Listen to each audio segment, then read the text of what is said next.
अयोध्या कांड में तो कहा है वही निशाचर है। कौन? जो माता पिता की बात नहीं मानते। नहीं, बालकांड में असुर, असुर, जो सुर में ना हो उसको कहते हैं असुर, जिसका जीवन सुर में ना हो। अब ये बाज यंत्र बज रहा है, यदि ये बेसुरा बजने लगेगा तो आपको आनंद नहीं आएगा। उसी प्रकार जीवन में यदि संगीत चला गया, जीवन में संगीत आनंद का वर्धन करता है। जीवन में यदि आनंद चला गया, यदि हमें अपने जीवन से प्रीति ही नहीं रह गई, तो हमसे बड़ा कोई असुर नहीं है। और भाई, यंत्र को आप सुर में लाएंगे, परंतु यंत्र कहां से आएगा? यंत्र आता है दुकान से। दुकान में ही तो बाजा बनता है, तभी तो बाजा को ला करके साज बनाया जाता है।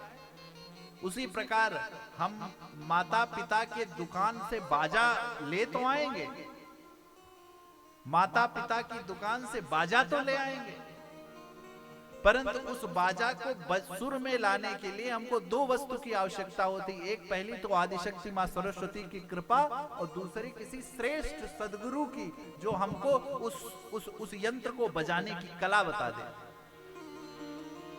जब तक वो साधेगा नहीं, तब तक वो यंत्र नहीं बजेगा। उसी प्रकार जीवन में जब तक आपको किसी श्रेष्ठ का सदमार्ग नहीं प्राप्त होगा, श्रेष्ठ का मार्गदर्शन नहीं प्राप्त होगा, भले आप माता पिता से आ जाए अच्छा है, परंतु आपका बाजा सुर में तभी बजेगा जब किसी सुर सामर्थ्य, किसी श्रेष्ठ सामर्थ्य की शरण में आप बैठेंगे। तब अभिमानी,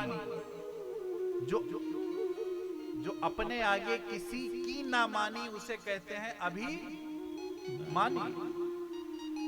जो अपने आगे किसी की ना मानी, अपने को अहम ब्रह्मास्मि मानी, उसी को कहते हैं अभिमानी। याद रखना, भगवान, अभी मैं ये भी पूछूंगा कि क्या आप चाहते हैं कि भगवान आए? पूज्यपाद श्री रामशंकर जी महाराज कहा करते थे, युग तुलसी, कि हम सब मनाते हैं भगवान दर्शन दे, भगवान दर्शन दे, लेकिन क्या हम जानते हैं कि भगवान क्यों दर्शन देते हैं और भगवान दर्शन देने के बाद क्या करते हैं? पता है? तो कहे, भगवान दर्शन देने के बाद असुर मार थापई सुरन राखई निज श्रुत सेतु। जो दुष्ट हैं उनको सबसे पहले मारते हैं। तो क्या हम सब सज्जन हैं? हैं? सज्जन है? हमारे अंदर अभिमान नहीं है? तो क्या आप चाहते हैं कि भगवान आए? नहीं चाहते? चाहते हैं तो मार खाने के लिए भी तैयार है, तब फिर आ जाएंगे। फिर असुर मार थापहि सुरन राखहि निज श्रुति, जग विस्तार विशद जस राम जन्म करे। मां सोई जस गाय भगत भव तरे। राम जन्म के